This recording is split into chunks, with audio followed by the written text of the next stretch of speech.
A Christmas of Long Ago by Lucy Maud Montgomery.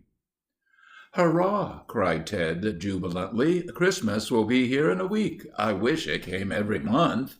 "Christmas will be extra nice this year, because Grandma is with us," said Alice, with a loving glance at the old lady with the silver hair and bright brown eyes, who was knitting by the fire. Grandma smiled.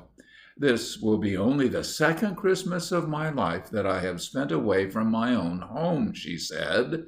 "The first one was 60 years ago, children, when I was a little girl of 10 and went with my 3 brothers to spend Christmas with our grandfather and grandmother. We had a delightful drive, but it was a very different Christmas from your Christmas of today. We did not have your dozens of beautiful and expensive presents, nor your wonderful trees and decorations. Still, we thought our Christmas at Grandfather's just about right." "Tell us about it," pleaded the children, who loved to hear Grandma talk of those far-away years when she was a little girl.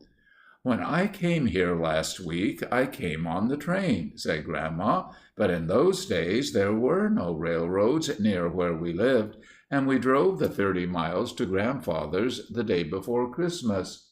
It was cold and frosty, and there was plenty of snow. Mother wrapped us all up warmly in shawls and homespun caps and mufflers, and we did not mind the cold. We went on what was called a wood sleigh, just boards on runners. Father had put some straw on it, and Mother had spread a big rug over it. We all sat close together on this, and when the sloughs or the pitches were very bad, we clung to the upright stakes in the corners or the jingling iron chains that connected them.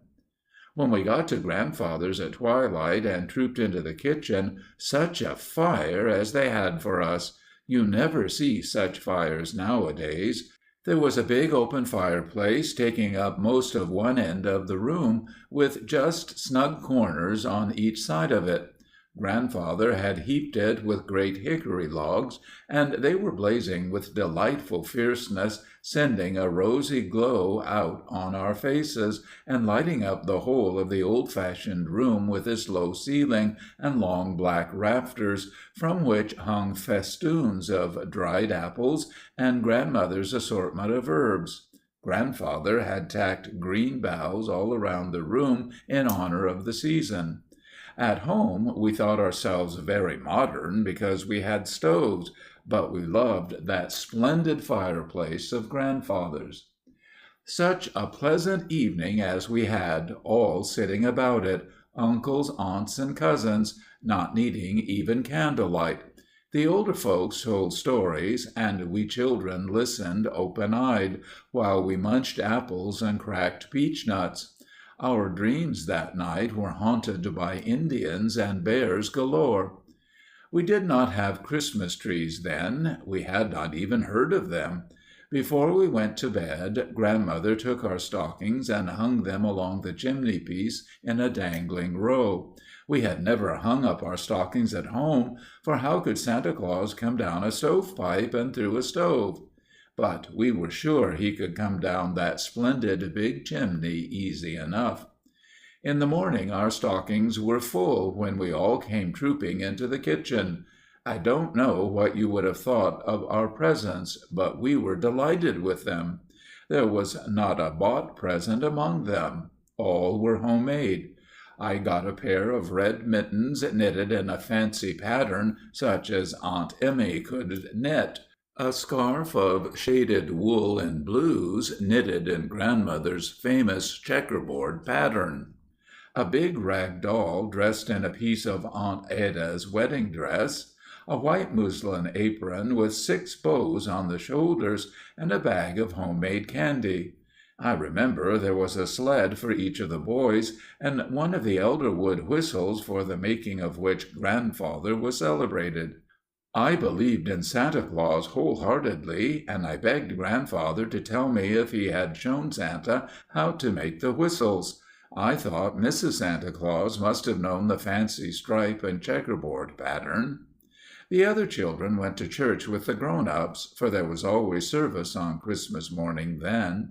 I stayed home to help Grandmother with the dinner, for I was the oldest girl. I have never forgotten that big pantry with the stores of good things she had prepared, and the plum pudding, cooked a fortnight beforehand, and bigger than I had ever thought a plum pudding could be. We set the table in the kitchen, and as a special privilege I was allowed to place thereon the dishes of the set that had been part of Grandmother's wedding plenishings. They were a handsome dark blue, and not a piece had been broken in 40 years. We did not have any elaborate decorations, none at all, indeed, except the 2 big dishes full of red apples, polished until they shone. But there was really no room for decorations. The good things to eat occupied all the available space. What delectable odors filled that big kitchen when the hungry guests came home from church! My brother Tom declared he smelt the roast goose 4 miles down the road. Everybody had good appetites and did full justice to Grandmother's Christmas cheer. We all sat around the table until late in the afternoon, talking, laughing, and telling stories. Finally, we girls helped Grandmother wash the dishes, and then it was time to go home through the crisp, waning December afternoon, and Christmas at Grandfather's was over, to be talked of and remembered vividly all through the winter. That was the nicest Christmas I ever spent, dearie. "It sounds jolly," said Ted. "I wish we could have Christmases like that now." Grandma smiled. "You have just as good Christmases, although in a different way. You would have thought that celebration very simple and quiet, I'm afraid. But remember, dearie, it's the spirit of Christmas that counts. It must be a spirit of goodwill and kindness and joy and love.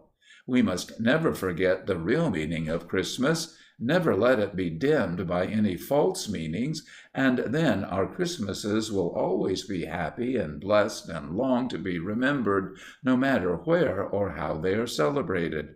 "That is true," said Alice soberly. "We'll all try to make our Christmas the right kind, Grandma."